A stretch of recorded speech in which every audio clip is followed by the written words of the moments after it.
with our head pretty much at the wall. I'm going to have to move my phone here. Move ponytails. Note to self, move ponytails. Arms down by the side. So for this variation, we'll take robot arms. So let's start with the feet. Place your feet parallel to each other and underneath your knees, about hip distance apart. So a rough guide, although sometimes this is too close for some people, is that you can graze your heels. But we want to make sure that the knees are not in front of the ankles, right? But that the ankles are right underneath the knees. How do I look at this? I can't really tell. Do they look parallel? Yep. Okay, cool.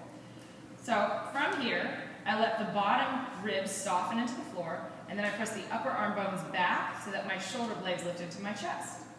Hug the inner thighs towards each other, and as you inhale, press into the feet to lift up. So the inner thighs are still rolling down to the floor as my sitting bones reach up towards my knees. And I press the upper arm bones down to lift the chest up, and then I press the back of my head down so that my throat stays nice and soft. So here's bridge pose, and we'll stay here for a couple of breaths. And then as we exhale, we'll come on down. We'll do this all together, and then from here we'll go into urdhva dhanurasana. So for urdhva dhanurasana, what's important is to set up each of the girdles before they become weight-bearing. So I'll start with my hand position. I'll bring my hands back by my ears with my fingertips pointing towards my bum here. Draw the elbows in and draw the shoulders onto your back. So we'll start with the legs. Same thing as bridge. Inhale, lift your legs up, roll the inner thighs down, and anchor your sitting bones towards your knees. So this sets up my pelvic girdle. Then from here, I'm going to press into my hands. They're wide as my shoulders and my outer shoulders, just like downward facing dog. Press into the hands and come onto the top of your head and pause. Now take a moment here to draw your lower belly in and then anchor the shoulder blades on your back. So can you see as I do that, I draw my chest towards the wall. In fact, you can even press your arms into the wall and pull your heart forward. You guys see? Yeah. So instead of being here with my shoulders out, now I've drawn my shoulders back and in, and my chest is lifting almost to vertical. Okay. All right, so press the forearms into the wall, curl, curl, curl through the upper chest, and then press the hands down, and I'll take my belly straight up towards the sky. Press through the feet, stretch your chest to the wall, and look down between your hands. Now the legs are going to want to kind of unravel here, so hug your inner thighs in, and press the inner edges of your feet down. And then to come down, tuck your chin, come down to the back of your head, lay back down, take a deep breath. A couple of questions. Sure.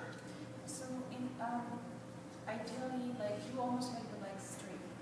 Yeah. Is that the end goal?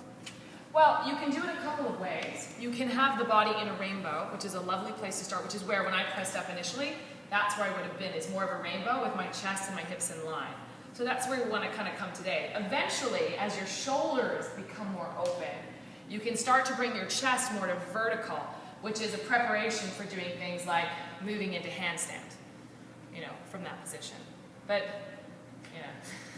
we don't have to worry about that. The chest is merely a reference, or the wall is merely a reference for where you want to bring your chest to open up through your shoulders.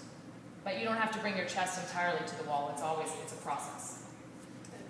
Other questions? Yeah, good. Thank God. All right, other questions? What about coming on your tiptoes? You can come. What would coming on your tiptoes do for you? What is this? What does it do? Your body back towards the wall. It moves your body back towards the wall. It also makes your legs a little longer. So it offers a little bit more space for your pelvis. If people are having a hard time with their lower back being tight, then lengthening their legs sometimes can create more space. So we'll look at some different variations, modifications.